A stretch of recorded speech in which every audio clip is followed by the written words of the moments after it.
It's just one of those cars that it's hard to describe. When you pull 2.8 Gs through cornering and downforce, it obviously puts a lot of strain on your body. Effectively, it's still an EVO body shell.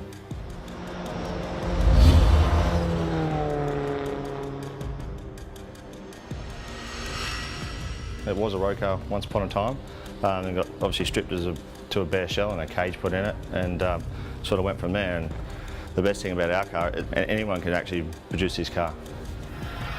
So the whole aero package is completely vacuum sealed dry carbon. When you look at the car, like the whole rear body clip's one piece and it weighs 1.2 kilos.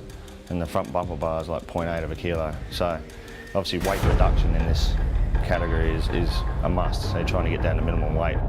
The downforce that it produces is quite extreme, and you always hear of those stories of F1 car going through a tunnel driving upside down. With this car weighing 1,190 kilos, if we could drive it into a tunnel, it actually would drive upside down without a problem. And with our fuel, we actually use E85. It's quite a green engine, but the amount that we use over the 3 laps, being an out lap at 60 kilometres an hour, 1 flying lap, and then an in lap at 60 kilometres an hour, it's actually 19 litres all up, which works out to be on our 1 flying lap about 4 litres per kilometre. Obviously with 950 horsepower, it needs a lot of fuel to run it. There is a sensor on just about everything, but when it comes to engine, gearboxes, diffs, laser ride height, suspension movement, brake temperatures, intake temps, exhaust temps. And over the years, we've collected so much data over the last 3 years, it's unbelievable.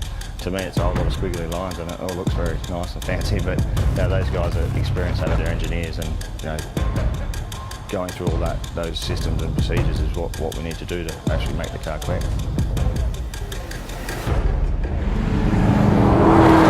The acceleration rate of this car is huge.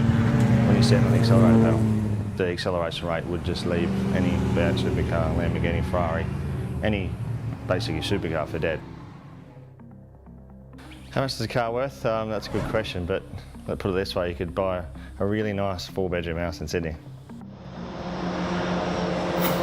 World Time Attack it's a strange concept, and it's growing bigger and bigger in this country and worldwide. Originated from Japan, and World Time Attack is all about getting that ultimate lap. There's 3 different classes in World Time Attack, from Club Sprint to Open to Pro Class, which our car's in, and basically what you can tune that car to do that one perfect lap, and that's, at the end of the day, that's World Time Attack. They look very wild and big aero packages and 950 horsepower, and so there are a small amount of rules in there, but not many.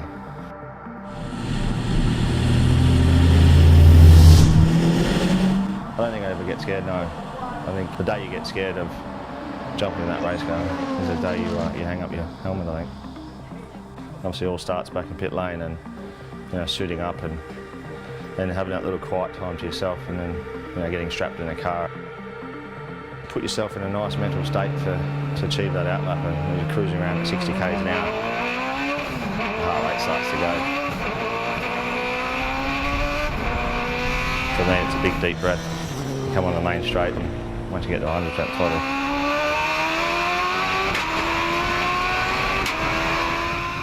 need to brake at that 80 metre mark at 295 kilometres an hour, and having confidence in the car that's going to do that.